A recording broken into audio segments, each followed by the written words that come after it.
infiniment grand. Il est revêtu d'éclat et de magnificence. Il s'enveloppe de lumière comme d'un manteau. Il étend le ciel comme un pavillon.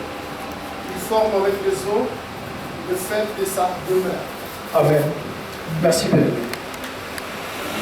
Descendez jusqu'au 4e, je crois que ça va. Non, sautez, prenez le verset 20 jusqu'au verset 24, ça va nous éclairer.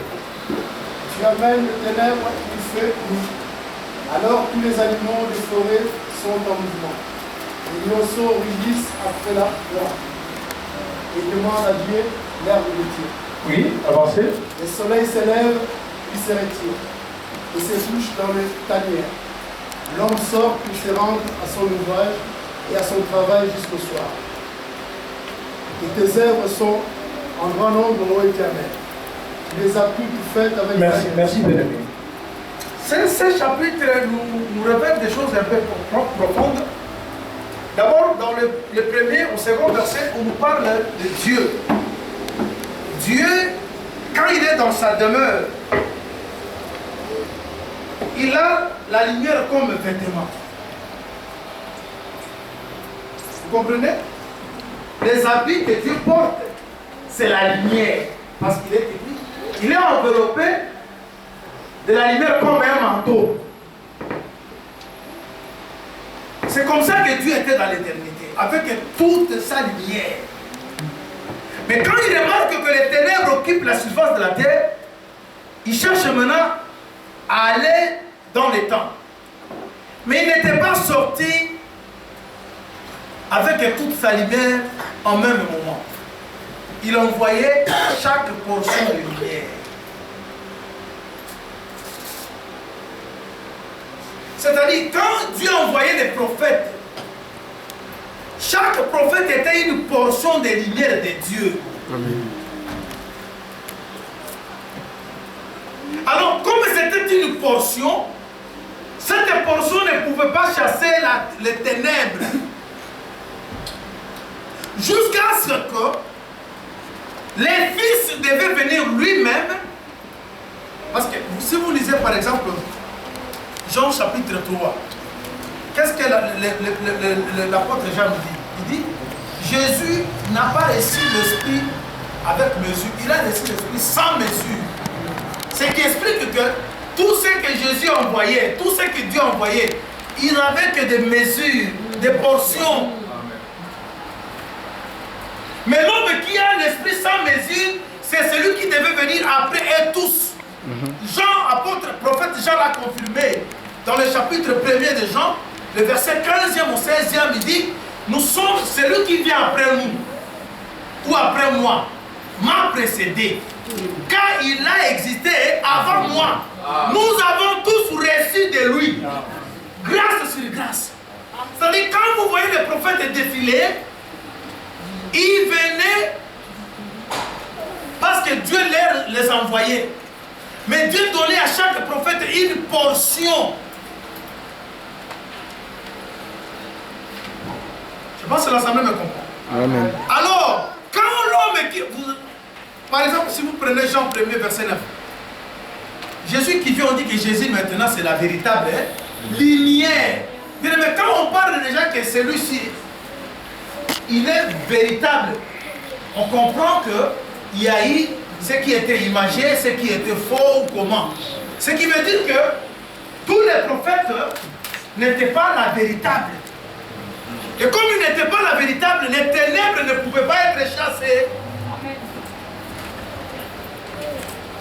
Mais pour que les ténèbres soient chassées, ça demandait qu'un homme puisse venir. Je vous ramène quelque part. Quand Jésus monte sur la montagne des Oliviers, Matthieu 17, si vous lisez du premier verset, vous descendez, là on nous explique que Jésus commençait à transfigurer.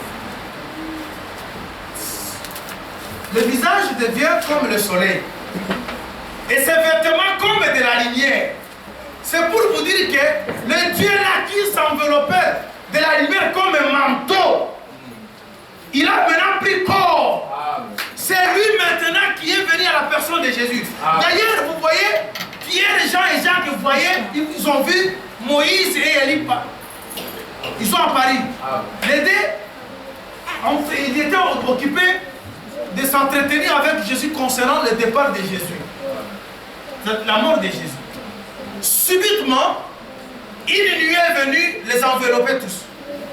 De la nuée, une voix qui sortait pour dire, celui-ci est mon fils bien-aimé en qui je mets toute mon affection. Amen. Directement, Moïse et Élie disparus. Ce qui voulait dire, la lumière qu'avait Moïse, c'était peu. La lumière qu'avait Élie, c'était peu. Et toutes ces lumières-là étaient englouties dans la grande lumière qui est Jésus. On ne pouvait, même si vous sortez le jour comme ça, vous ne saurez pas voir l'étoile. Parce que le soleil est là.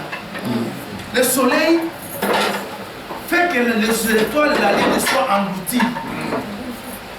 Vous pouvez voir l'étoile comme la lune, que la nuit. Quand le soleil se couche, ce n'est pas qu'en ce moment, il n'y a pas des étoiles, il y a des étoiles. Amen. Mais tellement que la lumière du soleil, elle est grande. Vous ne saurez pas voir les petites lumières. Moïse et tous les prophètes devaient disparaître engloutis dans le Seigneur Jésus-Christ parce que c'était lui la véritable. L'homme dont Dieu parlait, qui devait venir cesser les ténèbres. Lui-même a fait la déclaration. Dans Jean 9, le verset 4, il dit, laisse que je fasse pendant qu'il est jour l'œuvre de celui qui m'a envoyé. Parce que la nuit vient, personne ne peut travailler. Mais pendant que je suis dans le monde et je suis la lumière du monde, il n'attribue pas cette responsabilité à une autre personne. Lui, c'est la lumière du monde. Et il fait l'œuvre qu'il a fait. En parlant comme ça, il crache sur la terre, il mélange sa salive avec la boue, il applique sur les yeux d'un aveugle-né et il envoie l'aveugle les yeux dans le réservoir qu'on appelle Siloé. Et directement l'aveugle voit clairement. L'œuvre qu'il était venu faire, c'est d'ouvrir les yeux. Amen. Amen. Parce que quand tout homme ferme les yeux, on voit les ténèbres. Mais quand on ouvre les yeux, on voit la lumière. Un aveugle, c'est quelqu'un qui est dans les ténèbres. Amen. Mais comme il était venu apporter la lumière, l'œuvre, c'est apporter la lumière. Et la lumière ouvre les yeux. C'est ce que j'avais dit le vendredi. Nous ne venons pas à l'église pour faire de la camaraderie, pour chercher des amitiés. Mais on vient à l'église pour voir clair. Amen. Pour que les yeux s'ouvrent. Les choses que tu n'avais pas compris quand tu étais ailleurs. Quand tu viens à l'église du Seigneur, il faut que tu aies la connaissance, il faut que tu sois une personne éclairée.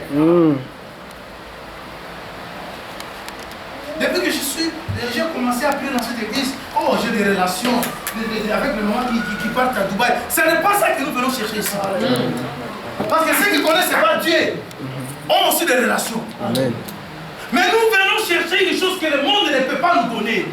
Quelle est une personne qui était née aveugle. Mais le Seigneur dit qu'il est venu faire l'œuvre de son Père. Il crache. Cracher, j'avais dit, c'est la parole. Parce que la salive, c'est la parole qui sort de la bouche. Mélanger avec la bouche, c'est la parole faite chair. Et quand la parole s'est faite chair, c'est pour guérir. Amen. Mais quand la parole guérit, il laisse le travail au réservoir. Les réservoirs de Siloé qui veut dire envoyer, ce sont les ministres, les personnes que Dieu a mandatées, dans lesquelles Dieu a déposé de l'eau. Vous ne pouvez pas aller quelque part parce que c'est ton oncle, c'est ton grand frère, mais allez dans un endroit où vous trouverez de l'eau.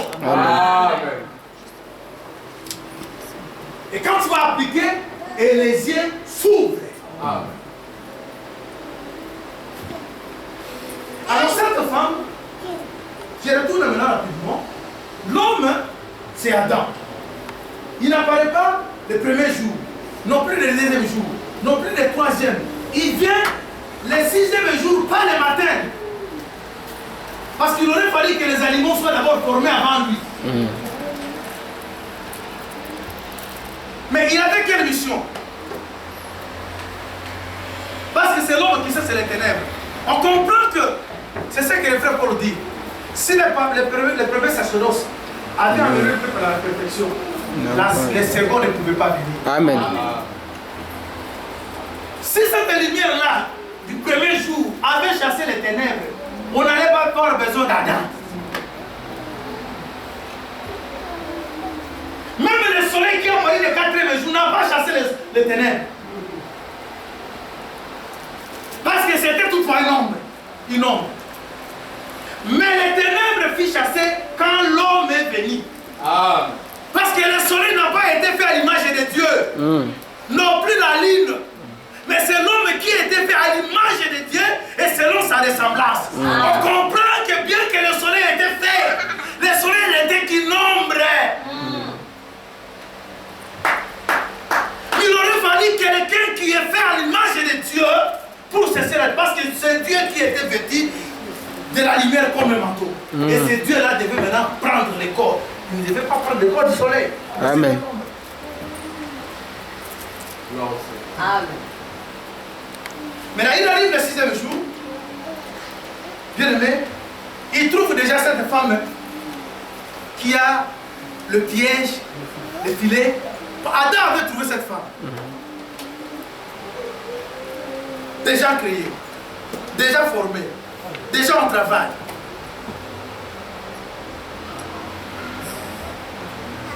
Quand Dieu envoie Adam, vous savez ce que Dieu fait avec Adam?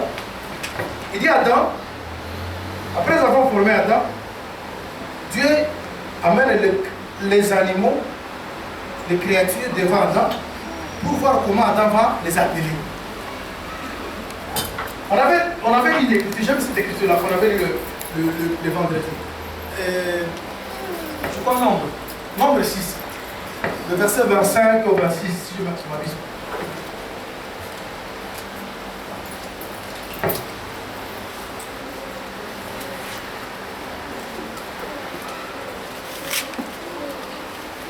J'ai eu la parole du Seigneur. Oui, nombre 6. Verset 25. Que l'Éternel fasse briller son visage sur toi et t'accorde sa grâce. Que l'Éternel se tourne vers toi et te donne la paix.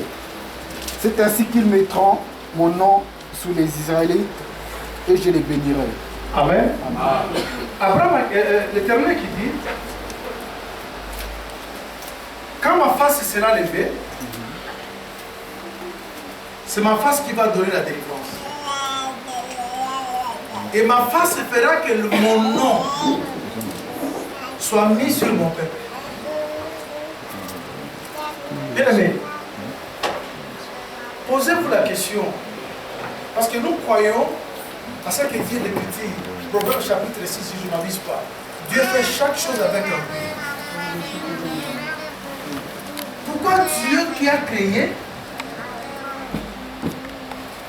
il ne donne pas le nom, mais il laisse Adam donner le nom. Or, Ecclésiaste nous dit, tout ce qui existe a déjà été appelé par son nom.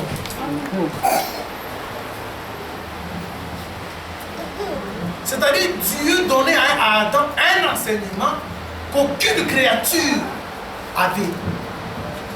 L'enseignement du nom. Bien aimé, il ne faut pas blaguer avec le nom. Vous savez, quand Jacob cherchait la bénédiction, il demande oh, je te laisse pas, il faut que tu me bénisses. Hein, n'est-ce pas ça? Quand il a lutté avec l'ange, avec Dieu, ainsi de suite. Qu'est-ce que tu veux? Laisse-moi partir.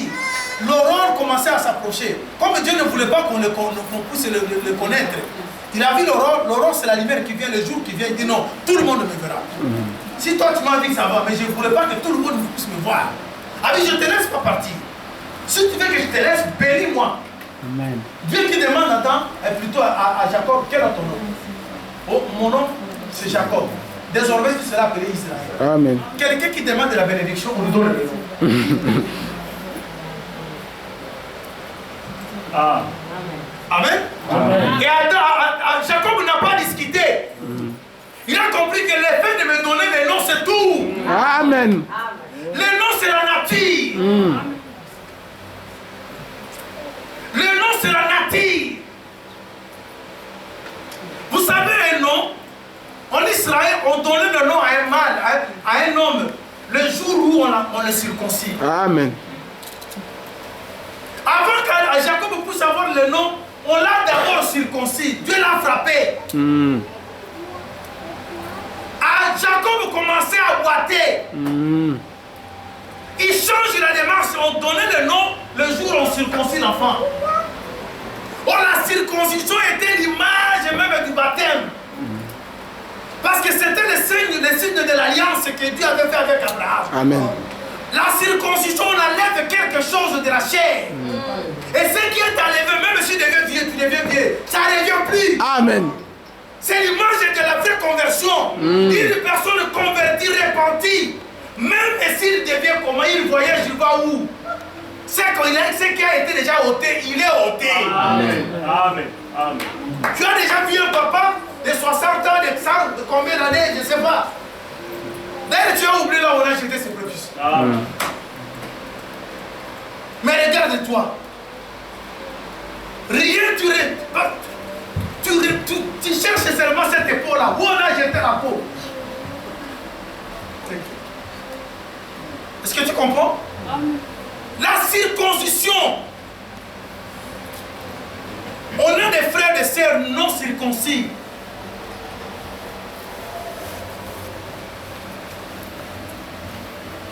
Quand on circoncis, on enlève quelque chose. Amen. Vous savez ce que l'apôtre Paul a dit? Si autrefois la circoncision était charnelle, mais maintenant c'est la circoncision du cœur. Est-ce que si on pénètre dans vos cœurs, les choses mauvaises sont ôtées? Parce que c'est de l'abondance du cœur que la bouche. C'est ainsi que Jésus a dit, si autrefois, avec Moïse, pour dire que quelqu'un a péché, il faut qu'il soit suivi en flagrance de lit. Mais moi, le fait seulement de penser. Vous savez, le péché, c'est comme une grossesse. On pêche avant de commettre l'acte.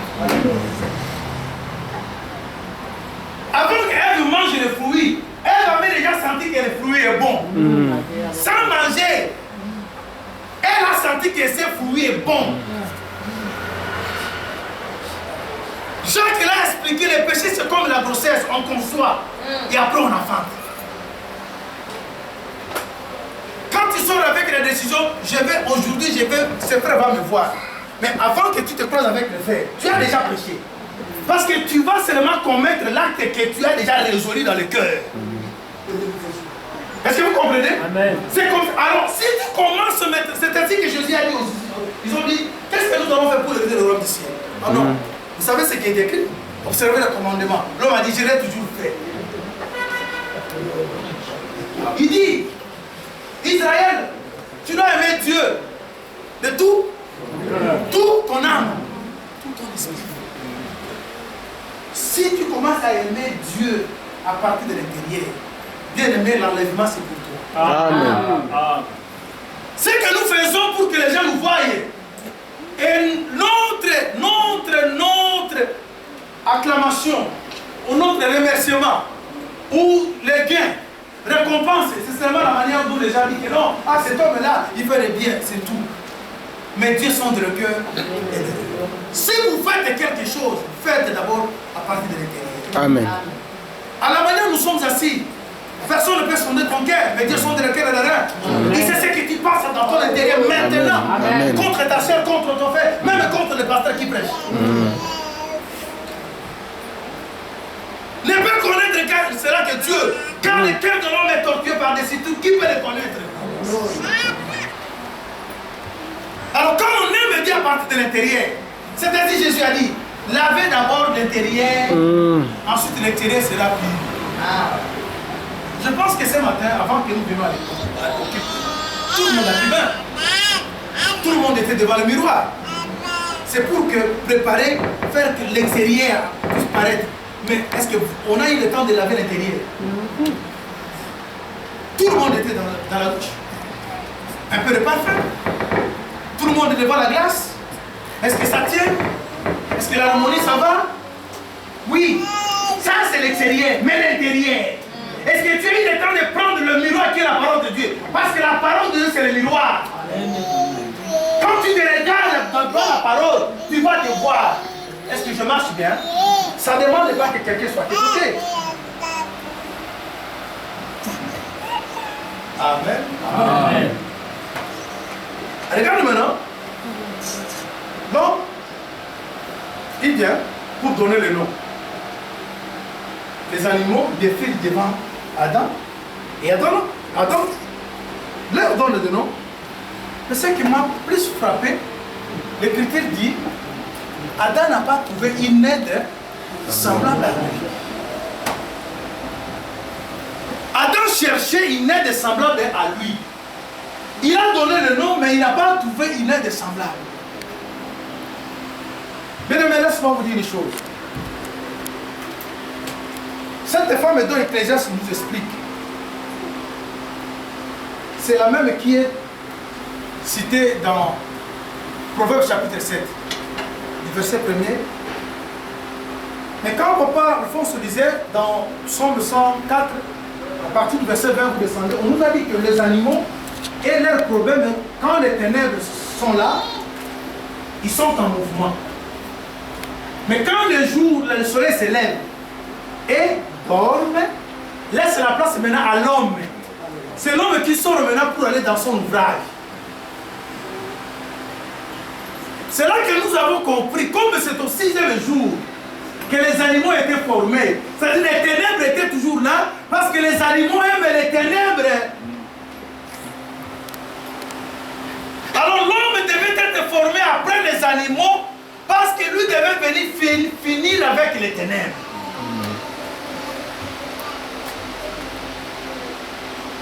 Oh, parmi les créatures là, les animaux qui étaient devant, non?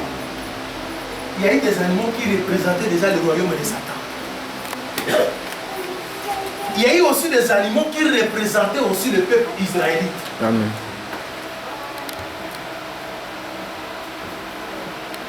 Si vous lisez Daniel chapitre 7, avant de lire Daniel 7 et vous prenez, j'aimerais que le papa nous lise Daniel 7. Les autres écritures, je vais donner seulement pour vous épargner un peu de beaucoup de choses. Vous allez le lire à la maison. Nous lisons Daniel 7. Vous allez remarquer des choses. On commence au premier verset.